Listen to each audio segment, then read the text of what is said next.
कभी जिंदगी की भागदौड़ में एकदम से ये सवाल मन में उठता है कि असल में मैं हूं कौन।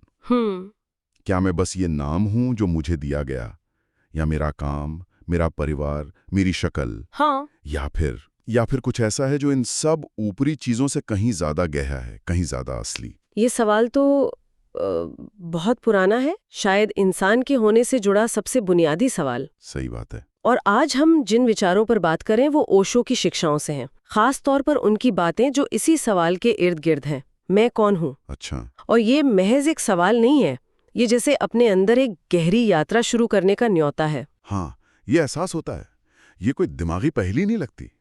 ऐसा लगता है जैसे ये पूछना ही अपने आप में एक सफर है, अंदर की तरफ। बिल्कुल, ओशो का इस पर बहुत जोर था कि ये सवाल अपने आप में इतना पावरफुल है, इतना शक्तिशाली है कि अगर कोई पूरी ईमानदारी से, पूरी शिद्दत से इसमें उतर जाए तो जिंदगी के जो बाकी सारे मसले हैं, चिंताएं हैं, छोटे मोटे सवाल, वो या तो खुद ब खुद सुलझ जाते हैं या फिर उनकी कोई अहमियत ही नहीं बचती, वो पीछे छूट जाते हैं। तो मतलब आज हम यहाँ कोई इंस्टेंट जवाब या कोई फिक्स फॉर्मूला देने नहीं बैठे हैं। नहीं, बिल्कुल नहीं। बल्कि ओशो के नजरिए से इस सवाल की जो अलग अलग परतें हैं उन्हें खोलने की कोशिश करेंगे, ये समझने की कि ये जो सेल्फ इंक्वायरी है, आत्म अन्वेषण की प्रक्रिया, ये असल में है क्या। सही कहा।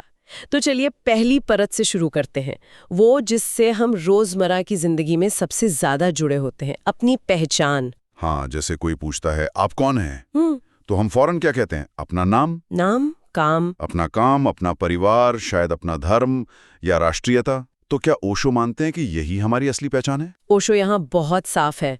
वो कहती हैं ये सब बाहरी लेबल है, समाज में चलने के लिए जरूरी हो सकते हैं, हमारे आईडी कार्ड पर लिखे हो सकते हैं, लेकिन ये आपका असली स्वरूप नहीं है। अच्छा। ये चीजें या तो हमें मिली हैं, या हमने कमाई हैं, या समाज ने हमें पहना दी हैं। ये वो मैं नहीं है जिसकी तलाश करनी है। तो अगर ये बाहरी पहचान है, मेरा नाम, मेरा काम, मेरे रिश्ते, ये मैं नहीं हूं, तो फिर असली मैं कहाँ मिलेगा? क्या बाहर की दुनिया में और खोजने से, और डिग्रियां लेकर, और पैसा कमाकर, या और रिश्ते बनाकर? यही ओशो की बात थोड़ी चौंका सकती है। वो कहती हैं बिल्कुल नहीं, असली मैं की खोज बाहर की दुनिया में हो ही नहीं सकती। क्यों? क्योंकि वो बाहर है ही नहीं, सत्य भीतर है। आप पूरी दुनिया घूम लीजिए, सारी किताबें पढ़ लीजिए, सारे गुरुओं से मिल लीजिए, ये सब आपको बाहर ही उलझाए रखेंगे। असली यात्रा तो भीतर की ओर मुड़ने से ही शुरू होती है। भीतर की ओर, ठीक है, लेकिन जब भीतर झांकते हैं तो क्या मिलता है?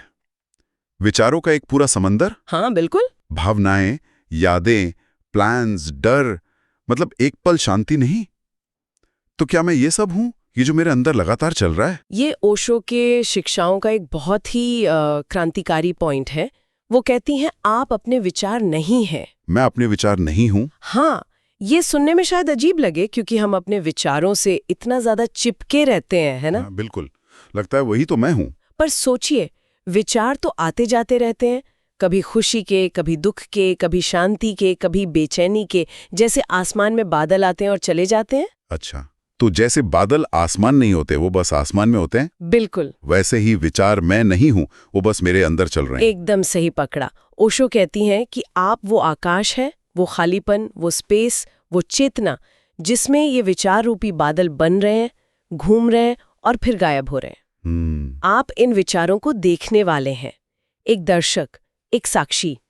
और सबसे दिलचस्प बात यह है कि आप इन विचारों से अलग और अप्रभावित रहने की क्षमता रखते हैं। ये सोचना कि मैं अपने विचार नहीं हूं, ये तो काफी हिला देने वाली बात है, क्योंकि अगर गुस्सा आ रहा है तो लगता है मैं गुस्से में हूं। हाँ, हम यही मानते हैं। अगर खुशी हो रही है तो मैं खुश हूं।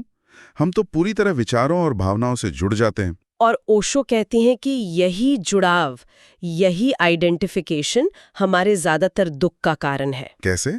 जब हम किसी बुरे विचार से चिपक जाते हैं तो हम दुखी हो जाते हैं। जब किसी अच्छी भावना से चिपकते हैं तो उसके जाने के डर से या उसे पकड़े रखने की कोशिश में दुखी होते हैं। जिस पल हम विचारों को सिर्फ देखना सीख जाते हैं, जैसे आप सड़क किनारे खड़े होकर ट्रैफिक को देख रहे हो, किसी गाड़ी में बैठ नहीं रहे, तो एक अजीब सी आज़ादी और शांति महसूस होती है। हम विचारों के मालिक बन जाते हैं, उनके गुलाम नहीं रहते। विचारों से दूरी बनाना, उन्हें सिर्फ देखना, एक दर्शक की तरह। लेकिन ये होगा कैसे? मन तो लगातार बोलता रहता है, चुप कहाँ होता है? इसका रास्ता ओशो मौन और ध्यान में बताती हैं। मौन और ध्यान? हाँ, और यहाँ मौन का मतलब सिर्फ मुंह बंद रखना नहीं है, अच्छा। बल्कि अंदर जो विचारों का शोर चल रहा है ना, उससे भी शांत होना। पर इस मौन में सा क्या खाफ है? मतलब खाली बैठने से क्या होगा? ओशो के अनुसार जब हम गहरे मौन में उतरते हैं, बिना कुछ किए, बिना कुछ सोचे, बस होते हैं, तो मन की सतह पर जो लगातार लहरें उठ रही हैं, वो धीरे धीरे शांत होने लगती हैं। जैसे तालाब का पानी? हाँ, बिल्कुल।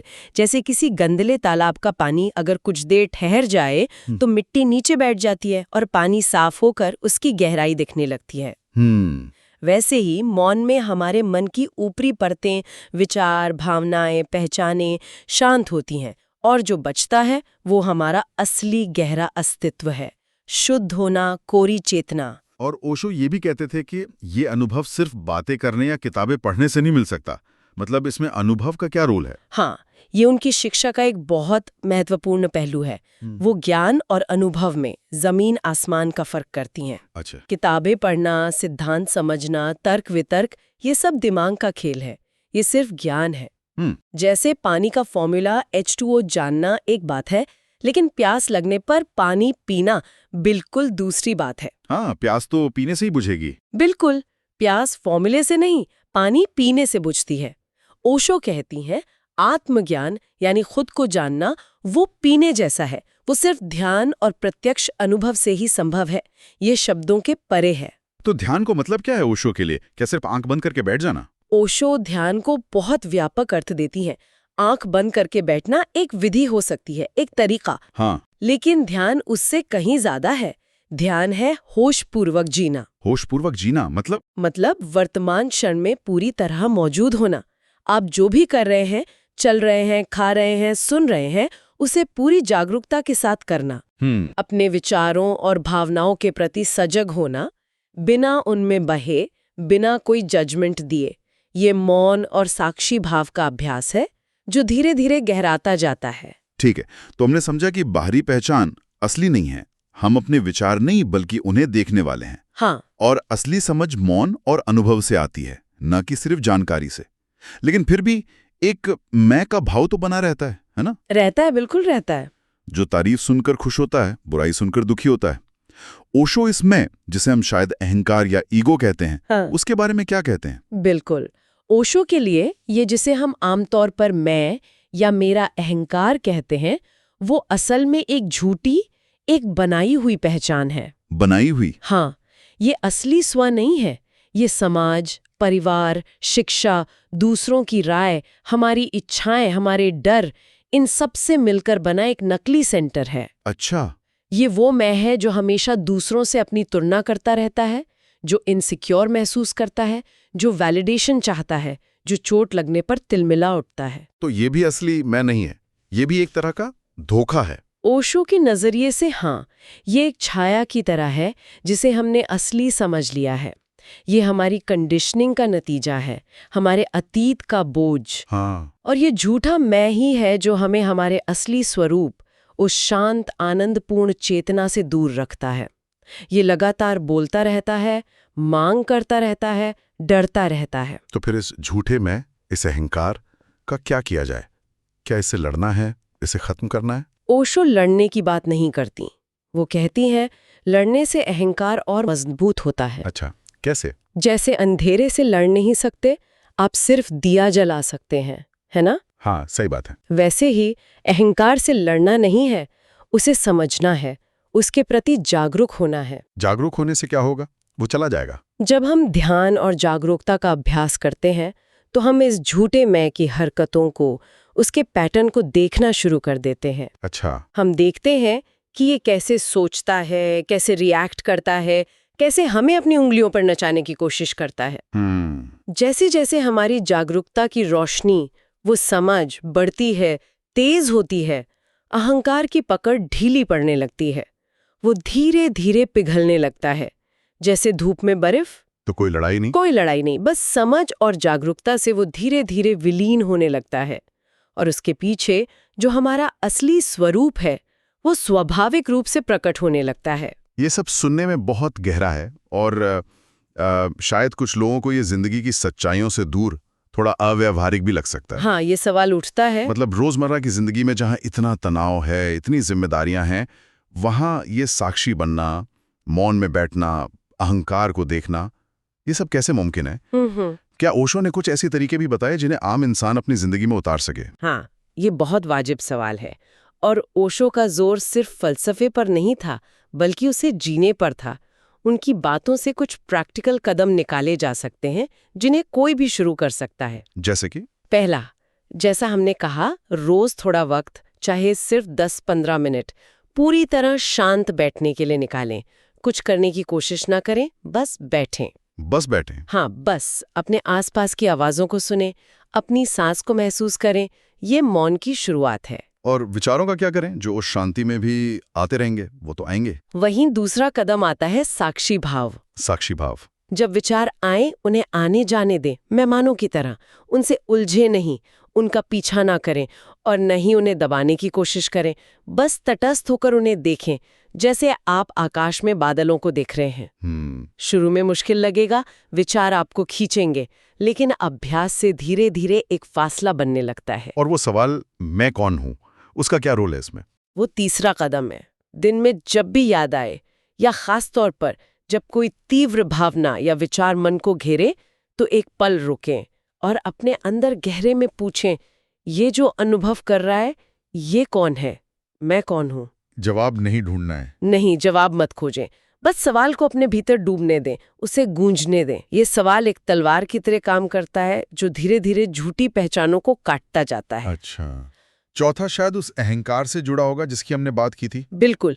चौथा कदम है अपनी उन पहचानों से थोड़ी दूरी बनाना जिनसे हम बहुत ज्यादा चिपके रहते हैं। हमारा पद, हमारी उपलब्धियां, हमारी सामाजिक छवि। खुद को याद दिलाते रहें कि ये सिर्फ भूमिकाएं हैं या आपका असली वजूद नहीं है। तारीफ मिले तो होश रखें, बुराई मिले तो भी होश रखें कि ये उस झूठे मैं को मिल रही है, असली आपको नहीं। और कोई आखिरी रोजमर्रा का अभ्यास जो डेली लाइफ में कर सके? पांचवा और शायद सबसे महत्वपूर्ण, जागरूकता को अपने हर काम में लाना। हर काम में? हाँ, ओशो इसे क्रिया में ध्यान कहती हैं। चाहे आप सुबह चाय पी रहे हों, दफ्तर का काम कर रहे हों, सब्जी काट रहे हों या किसी से बात कर रहे हों, उस पल में पूरी तरह मौजूद रहें। अच्छा। अपनी सांस के प्रति, अपने शरीर की संवेदनाओं के प्रति, अपने आसपास जो घट रहा है उसके प्रति सजग रहें। ज्यादातर वक्त हम यंत्रवत काम करते रहते हैं, दिमाग कहीं और होता है। इस आदत को तोड़ना ही जागरूकता है। उसका मतलब ध्यान कोई ऐसी चीज नहीं है जो सिर्फ सुबह शाम आधे घंटे के लिए करनी है और फिर बाकी दिन भूल जाना है। ओशो के अनुसार बिल्कुल नहीं। असली ध्यान तो 24 घंटे का है। ये जीने का एक ढंग है, एक क्वालिटी है जो आपके हर काम में, हर पल में उतरनी चाहिए। आंख बंद करके बैठना सिर्फ उस क्वालिटी को, उस गुणवत्ता को विकसित करने का एक अभ्यास हो सकता है, लेकिन लक्ष्य उसे पूरे जीवन में फैलाना है। ये सब सुनकर ऐसा लग रहा है कि ओशो हमें दुनिया को और खुद को देखने का एक बिल्कुल अलग नजरिया दे रहे हैं, एक अलग पर्सपेक्टिव। हाँ, वो इशारा कर रही हैं कि हम जिसे जिंदगी समझ रहे हैं वो शायद सिर्फ सतह है। असली खजाना, असली राज तो हमारे अपने ही भीतर दबा पड़ा है और हम उसे बाहर ढूंढ रहे हैं। हाँ, और हम उसे बाहर की चीजों में, सफलता में, रिश्तों में, ज्ञान में ढूंढते फिर रहे हैं। इसीलिए हाथ खाली रह जाते हैं। और ये सवाल, मैं कौन हूं, उस अंदर के खजाने तक पहुंचने की चाबी है। कह सकते हैं ये सवाल एक तरह की खुदाई है जो धीरे धीरे ऊपर की मिट्टी, पत्थर, यानी हमारी झूठी पहचाने, हमारे विचार, हमारा अहंकार, इन सब को हटाती जाती है ताकि हम अपने अंतरतम सत्य, अपने असली स्वरूप तक पहुंच सकें। और वो अंतरतम सत्य क्या है ओशो के अनुसार? अगर हम शरीर नहीं, मन नहीं, अहंकार नहीं, तो फिर हम क्या हैं? ओशो और कई सारे संतों और मनीषियों के अनुसार वो सत्य है शुद्ध चेतना। हाँ, खाली आकाश, साक्षी, एक ऐसी उपस्थिति जो जन्म और मृत्यु से परे है, जो न कभी पैदा हुई न कभी मरेगी, जो इस बदलती हुई दुनिया में एक न बदलने वाला तत्व है, एक असीम, शांत, आनंदपूर्ण मौजूदगी। और इस सत्य को सिर्फ जानना नहीं बल्कि इसका अनुभव करना, इसका जिंदगी पर क्या असर होता है, क्या बदलता है फिर? ओशो कहती हैं कि इसका अनुभव ही असली रूपांतरण है, असली क्रांति। क्रांति। हाँ, इससे जीवन में एक ऐसी गहरी शांति उतरती है जो बाहरी परिस्थितियों पर निर्भर नहीं करती। सुख दुख आते जाते रहते हैं, पर भीतर एक स्थिरता बनी रहती है। अच्छा। एक अकारण आनंद का भाव जगता है जो किसी भारी चीज से नहीं आता। मृत्यु का भय मिट जाता है, क्योंकि जब आप जान लेते हैं कि आप सिर्फ ये शरीर या मन नहीं है, तो मरने का सवाल ही नहीं उठता। जीवन बोझ नहीं लगता, एक उत्सव, एक लीला बन जाता है। वाकई ये एक बहुत ही गहरी और शायद जीवन को पूरी तरह बदल देने वाली दृष्टि है। हाँ, लेकिन जैसा ओशो बार बार कहती थी, ये सिर्फ सुनने या मानने की बात नहीं है, ये खुद अनुभव करने की, खुद इस यात्रा पर निकलने की बात है। तो चलिए इस गहरी बातचीत के आखिर में सुनने वालों के लिए एक सवाल छोड़ जाते हैं जिस पर वो खुद विचार कर सकें। जरूर। ओशो के इन विचारों की रोशनी में सोचें, अगर हमारी असली पहचान ये शरीर, ये मन, ये अहंकार ना होकर वो शुद्ध साक्षी चेतना है, तो उस चेतना के स्तर से रोजमर्रा की जिंदगी जीना कैसा होगा? हमारे कामों पर, हमारे रिश्तों पर और दुनिया को देखने के हमारे नजरिए पर इसका क्या असर पड़ेगा?